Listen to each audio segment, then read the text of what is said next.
नमस्कार, मैं हूं आपके साथ वैष्णो सोनी। वक्त हो चला है हिमाचल प्रदेश की खबरों के सिलसिले का। शुरुआत करते हैं बुलेटिन की, लेकिन उससे पहले एक नजर सुर्खियों पर। हिमाचल प्रदेश में 68 दिनों बाद सुलझा सीमेंट विवाद। माल भाड़े को लेकर बनी सहमति। सीएम सुखविंदर सिंह सुक्खू ने बैठक कर सुलझाया मुद्दा।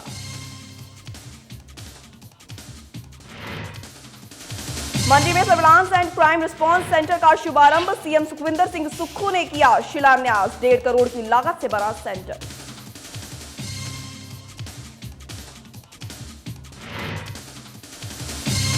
मंडी में अंतर्राष्ट्रीय शिवरात्रि महोत्सव पर निकाली शोभा यात्रा। सीएम सुक्खू ने की शोभा यात्रा की अध्यक्षता। कई योजना के बारे में दी अहम जानकारी।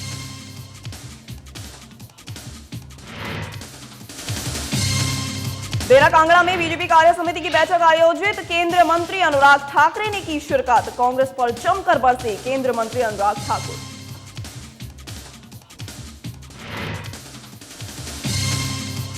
डिनोटिफाइड किए जा रहे संस्थान के विरोध में बीजेपी। शिमला में बीजेपी ने छेड़ा हस्ताक्षर अभियान। संजौली चौकी के सामने जताया विरोध।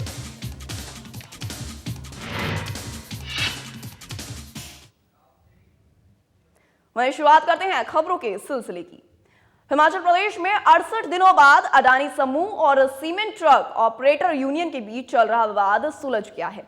दोनों पक्षों के बीच लंबे वक्त से बना डेडलॉक टूट चुका है। वहीं सोमवार यानी आज सीएम सुखविंदर सिंह सुक्खू की अध्यक्षता में दोनों पक्षों के बीच बैठक हुई। बैठक में नए माल भाड़े की दरें तय की जा चुकी हैं। वहीं सीएम की घोषणा के बाद ट्रक ऑपरेटर की यूनियन ने भी नई दरों पर सहमति जाहिर कर दी है। वहीं नई दरों के मुताबिक अब सिंगल एक्सल ट्रक में 10.30 रुपए प्रति क्विंटल प्रति किलोमीटर, जबकि मल्टी एक्सल ट्रक में 9.30 रुपए प्रति क्विंटल प्रति किलोमीटर भाड़ा तय किया गया है। इसी के साथ सीएम ने कहा कि सरकार सीमेंट प्लॉट बंद करने के पहले दिन से ट्रक ऑपरेटर यूनियन के साथ खड़ी हुई थी।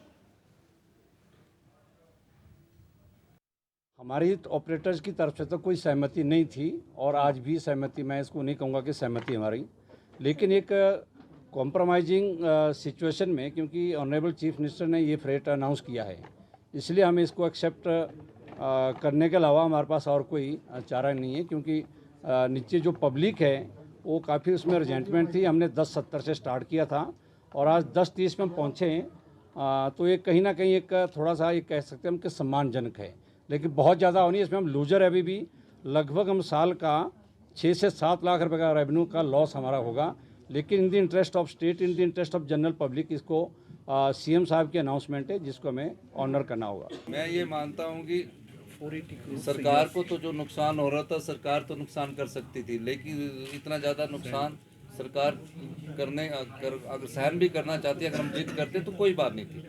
लेकिन मेरा मानना है कि जो ट्रक ऑपरेटर्स हैं, जिनके सहारे परिवार पढ़ रहे हैं, जिनके सहारे उस क्षेत्र की इकॉनमी विकसित हो रही है, उनका हम ज़्यादा नुकसान नहीं देख सकते थे। सरकार अपने नुकसान की भरपाई इधर से नहीं करे, उधर से कर लेगी, लेकिन उनका नुकसान हम नहीं देख सकते थे।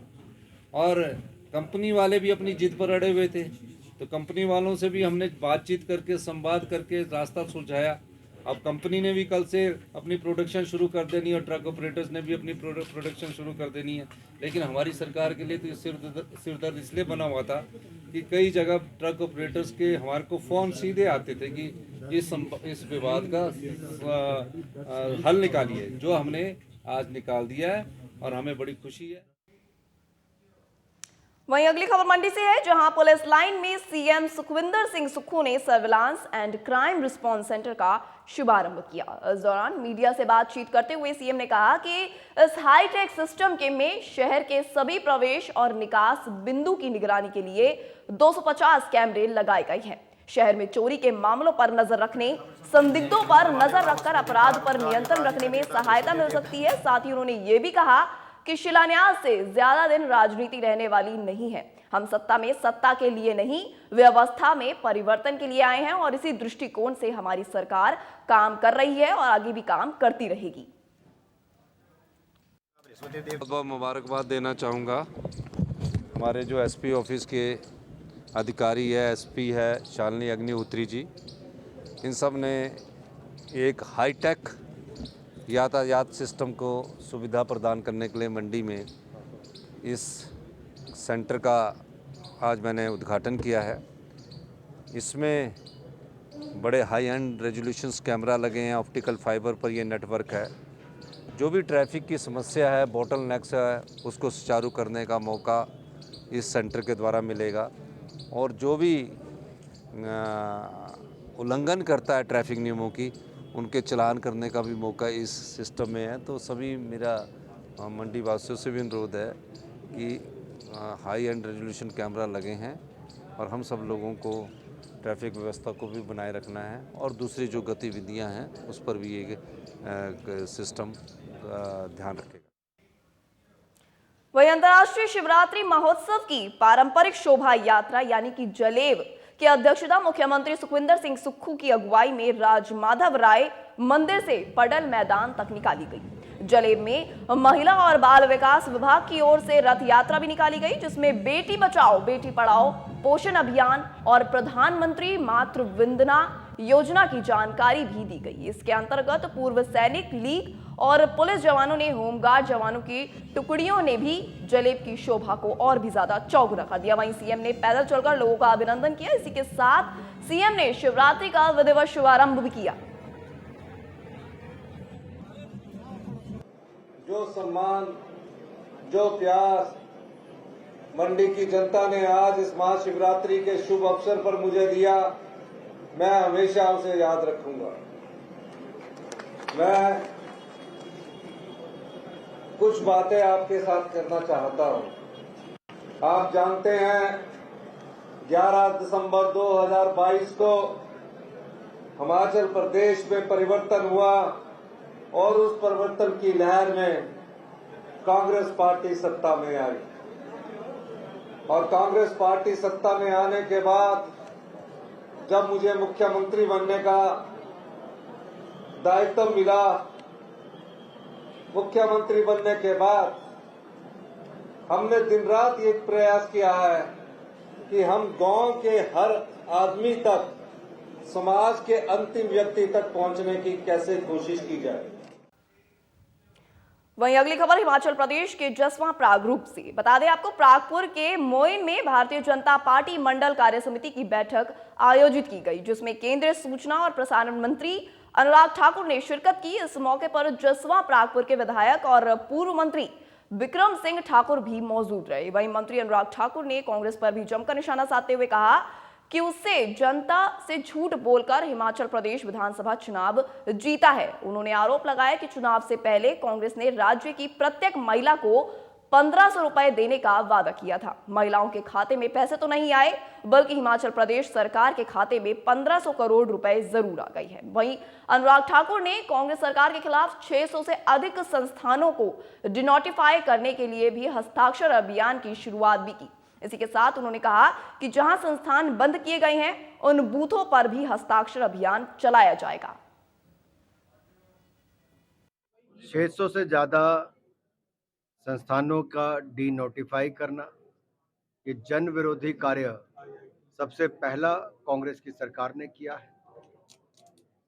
जनता के लिए जो सुविधाएं और जो निर्णय पूर्व की भारतीय जनता पार्टी की सरकार ने किए थे, उसके ऊपर ये जन विरोधी निर्णय लेने के खिलाफ ये मुहिम भारतीय जनता पार्टी पूरे प्रदेश भर में चलाएगी। हर पोलिंग बूथ पर, जहां पर उस पूरे क्षेत्र में जिस सुविधा का लाभ मिलने वाला था, जो अब नहीं मिलेगा, वहां के लोगों को हम साथ में जोड़ेंगे। इस जन मुहिम से जन आंदोलन बनाएंगे और राज्य की सरकार को कटघरे में खड़ा करेंगे कि आखिरकार ऐसी कौन सी मजबूरी है कि राज्य की सरकार ने आते ही 600 से ज्यादा संस्थानों को डी नोटिफाई करने का काम किया। वहीं कांग्रेस प्रदेश अध्यक्ष प्रतिभा सिंह ने बीजेपी के पूर्व अध्यक्ष सतपाल सत्ती की ओर से कांग्रेस की 10 गारंटियों पर पूछे गए सवाल के जवाब में कुल्लू पहुंचने पर पलटवार किया। कांग्रेस प्रदेश अध्यक्ष ने कहा कि प्रदेश में कांग्रेस सरकार बनी है और उनके द्वारा दी गई तमाम गारंटियों को भी जल्द पूरा किया जाएगा। इसके बारे में बीजेपी को सोचने की आवश्यकता बिल्कुल भी नहीं है।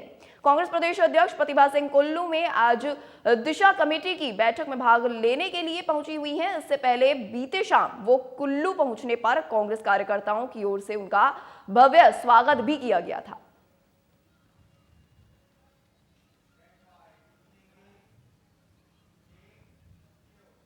प्रदेश सरकार की ओर से डिनोटिफाइड किए जा रहे संस्थानों के निर्णय के विरोध में बीजेपी प्रदेश भर में हस्ताक्षर अभियान के माध्यम से विरोध जता रही है। वहीं शिमला में भी बीजेपी मंडल ने संजौली में हस्ताक्षर अभियान का आयोजन किया है। इस अभियान में बीजेपी के अध्यक्ष कोषाध्यक्ष संजय सूद और बीजेपी सह मीडिया प्रभारी करण नंदा विशेष रूप में उपस्थित रहे। इस अभियान की अध्यक्षता मंडल महामंत्री गगन लखन पाल ने की। इसी के साथ आपको बता दें, डिनोटिफाइड की गई संजौली चौकी के सामने आयोजित इस हस्ताक्षर अभियान में बीजेपी कार्यकर्ताओं सहित स्थानीय लोगों ने भी बढ़ चढ़कर भाग लिया। इस हस्ताक्षर अभियान के बाद 25 फरवरी से प्रदेश भर में रैलियां और प्रदर्शन भी किए जाएंगे।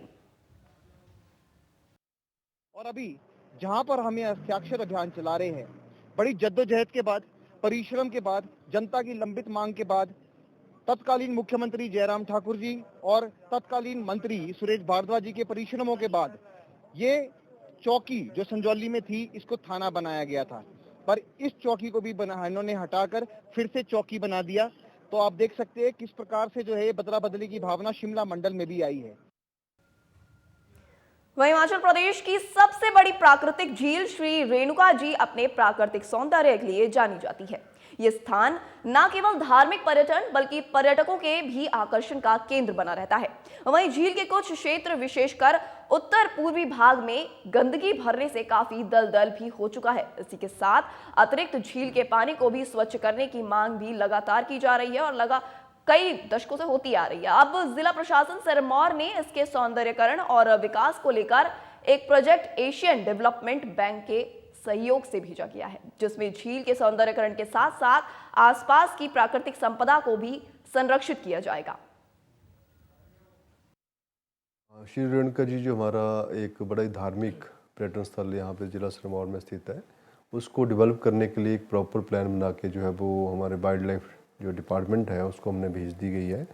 और वो भी एक एडीबी के माध्यम से एक नई प्लान इसको बना रहे हैं, जिसमें झील के संरक्षण के साथ साथ जो है वहाँ पे जितना भी हमारा हैबिटेशन है उसमें जो है वो हम कैसे सीवरेज सिस्टम वहाँ पे डेवलप करें, ताकि जितने भी लोग वहाँ पे आते हैं वो सारे का सारा जो मल है वो किसी भी तरीके से झील में ना जा सके और उसको प्रॉपर्ली जो ट्रीट करने के बाद उसका प्रॉपर डिस्पोजल हो, उसके लिए कार्य किया जा रहा है। यातायात नियमों की अवहेलना करने के कारण लगातार हो रही दुर्घटनाओं को रोकने के लिए पुलिस प्रशासन सुरक्षित हूं मैं विशेष अभियान चलाएगी। यह अभियान सभी वाहनों के साथ दुपहिया वाहन चालकों पर विशेष रूप से फोकस रहेगा। वहीं कांगड़ा जिले के एएसपी हितेश लखनपाल ने आज धर्मशाला में पत्रकारों को जानकारी देते हुए यह भी बताया कि इस अभियान में सभी वाहन चालकों को जागरूक किया जाएगा। उन्होंने युवाओं सहित उन सभी मोटरसाइकिल और स्कूटी चलाने वालों से अपील की है कि वो इस अभियान को सफल बनाएं और मोटरसाइकिल और खुद स्कूटी चलाते समय खुद भी हेलमेट पहने और पीछे बैठने वाले को भी हेलमेट जरूर पहनाएं। जिला पुलिस ने जो है इसके एक्सीडेंट्स के जो है एनालिसिस किया गया यहाँ पे जो थे, तो पाया गया जो 2 व्हीलर्स के जो एक्सीडेंट्स है यहाँ पे उसमें जो है कैजुअलिटी बहुत ज़्यादा है। तो उसको ध्यान में रखते हुए हमने ये निर्णय लिया है कि सुरक्षित हूँ मैं एक अभियान जो है कांगड़ा पुलिस चलाएगी, जिसके तहत हम सभी युवाओं से अपील करते हैं, जो भी 2 व्हीलर बाइक स्कूटी चलाते हैं उन सभी लोगों से अपील करते हैं कि आप हमारे इस अभियान के साथ जुड़ें और अपने आप से वॉलंटरीली अपने आप भी हेलमेट पहने और जो पिलियन राइडर है उसको भी हेलमेट पहनाएं। प्राय देखा गया है, हमें लगता है कि जो पीछे वाला बैठे वाला व्यक्ति है उसको हेलमेट कंपलसरी नहीं है, पर जब भी एक्सीडेंट हुए हैं तो जो पीछे वाला बैठे वाला व्यक्ति होता है उसको ही ज़्यादा चोट लगती है, उसकी ही कैजुअलिटी होती है। तो एक तो हम ये शुरू करने वाले हैं कि अब दोनों को जो है हेलमेट कंपलसरी है और 15 मार्च तक हम सबसे अपील करेंगे कि आप अपना हेलमेट खरीदें और सब अपने और अपने साथ वाले जो आपके मित्र हैं, सज्जन हैं, आपके फैमिली मेम्बर्स हैं, जो भी आपके साथ स्कूटी में बाइक में सफ़र करते हैं, उनका ध्यान रखें। फिलहाल इस बुलेटिन में इतना ही। तमाम खबरों के लिए देखते रहिए हिमाचल। धन्यवाद।